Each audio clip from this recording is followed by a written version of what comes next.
Hi, it's me, Dr. Prasad Puthiyillam, with my new class series on superconductivity. This is class number one. So, in this class series of superconductivity, I'll be explaining about basics of low temperature superconductivity and high temperature superconductivity, Meissner effect, type 1 and type 2 superconductors, features of superconductors, isotope effect, and high temperature materials. So, this class number one, I'll be explaining about basics of low temperature superconductivity. Low temperature superconductivity, if you take the basics, how it was got introduced, it was based on the experiments of Heike, Kamerlingh, Ons. The superconductivity phenomenon was discovered in the year 1911 by this Dutch scientist while studying the behavior of gases at critically low temperatures. After Ons succeeded to liquefy helium, he created helium cryostat, which could be used to investigate gases at liquid helium temperatures. During the experiments involving a mercury wire, he noticed that the resistance disappeared completely at the threshold temperature of about 4.2 Kelvin. So mercury wire's resistance disappeared at a temperature of around 4.2. Therefore, what is superconductor, or what are superconductors, or what is superconductivity? So, if you define certain metals exhibit no electrical resistance below a critical temperature close to absolute zero, that is 0 Kelvin or negative 273.15 degrees Celsius, and in a critical magnetic field. Superconductivity state, the material exhibiting the phenomena are called as superconductors. Unlike ordinary metallic conductors, whose resistance, as shown in the image, the normal metallic conductors whose resistance decreases gradually as its temperature is lowered, even down to near absolute zero. Whereas a superconductor, it has a characteristic critical temperature below which the resistance drops abruptly to zero. Immediately it drops to zero, which is indicated there as Tc. Okay, these are the this is the definition how we define superconductivity. Further, if you move, the Barden, Cooper, and Schriff introduced a theory known as Barden, Cooper, and Schrieffer theory, or BCS theory. This theory was introduced in the year 1957, which explains the superconductivity on the quantum scale by proposing that a pairs of electrons in a superconductor join together to form electron pair, which we call as or they called as Cooper pair. A Cooper pair, it is a charge consisting of two electrons. Is a charge carrier consisting of two electrons with twice the charge of a normal electron. So the theory states that at low temperatures, a moving electron will attract nearby positive charges, destroying the crystal lattice it moves. So that Cooper pair effect I'll explaining in the coming classes. We'll move on to the experiments of Fritz, Walter Meissner, and the magnetic leviation.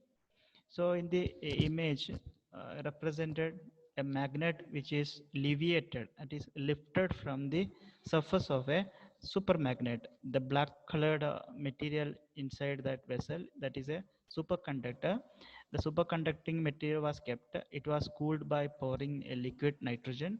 When liquid nitrogen or anything, any such material added, uh, the superconductor, its temperature, or that material's temperature goes below the so-called critical temperature. Therefore, if any magnet which was placed earlier on the surface, it get levitated or it get lifted up in upward direction. That is known as levitation, magnetic excitation. So Meissner effect, it is the expulsion or the action of force something out of the body of a magnetic field. So expulsion of magnetic field from a superconductor during its transition to the superconducting state when it is cooled below certain temperature. So move on to the experiments of Fritz London, Heinz London, and Brian Pippard. So these scientists together or their contribution to discover two important characteristics: length in superconductivity, which is important to study the nature of superconducting materials. Okay, so which is the penetration depth, the first important characteristic length, that is the penetration length or lambda. The penetration length or lambda, it is the how deep a magnetic field can enter a superconductor, and which remains at a certain strength compared to the strength at the surface. Okay, how much it can enter the superconductor, how long it can remain there with that particular strength. The second is the coherent length, or it is the distance over which the superconducting electron density can change. The interface between superconducting and non-superconducting regions must be gradual over a transition layer of thickness related to the coherent length. Moving on to the applications of superconductors. So those are the basics, how the superconductivity or the experiments on superconductivity or how the superconductors got developed, that is explained, and the major contribution, who are the scientists contributed major contribution or contributor towards the development of the superconductor, so that now we have many applications with those superconductors. The one of the best application are superconductors are extremely strong magnet. Okay, that means it can withstand high critical magnetic fields, which permits the supermagnet or superconductors to act as a super magnet. That is mainly with a high temperature superconductors, that will coming classes I'll explain. The second application, because the magnetic field around a wire are generally passing a current down a wire. Okay, that means a magnetic field around a wire are generated by passing a current down a wire. Superconductors allow the possibility for an endless supply of current through the wire. Okay, that is diminishing due to the absence of resistance. There is no much resistance, therefore finally you can say that there is an endless supply of current if superconductors are used. That is far better than the supply of current in normal conductors. The superconductors magnets are often used in magnetic resonance image machine, MRI machines, because they are stronger and more cost efficient without energy loss due to the normal resistance offered by the other conductors. It is mainly also used in particle accelerators. Okay, particle accelerators, you know that they are the large magnetic fields are required to bend the beams of particle. So supermagnetic or superconductor magnet are required for such a bending of the beam of particles. So in particle accelerators, superconductors are used. In transportation, okay, so transportation, even such type of transportation even reached to our country, that is India. Superconductivity of materials can be used for applications like transportation. Best example is Mangaladev train.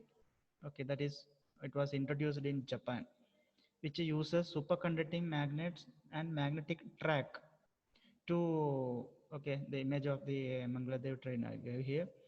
Okay, so it uses the superconducting magnet and magnetic track to make the train hover. Hover means without touching that surface, it is moving above the surface. Okay, so which makes the train to hover, avoiding the friction. There is no friction, and the train faces no friction, reaching a record speed of around 361 to 600 kilometer per sorry 360 mph, or around 600 kilometer per hour. So these are the major applications of superconductors.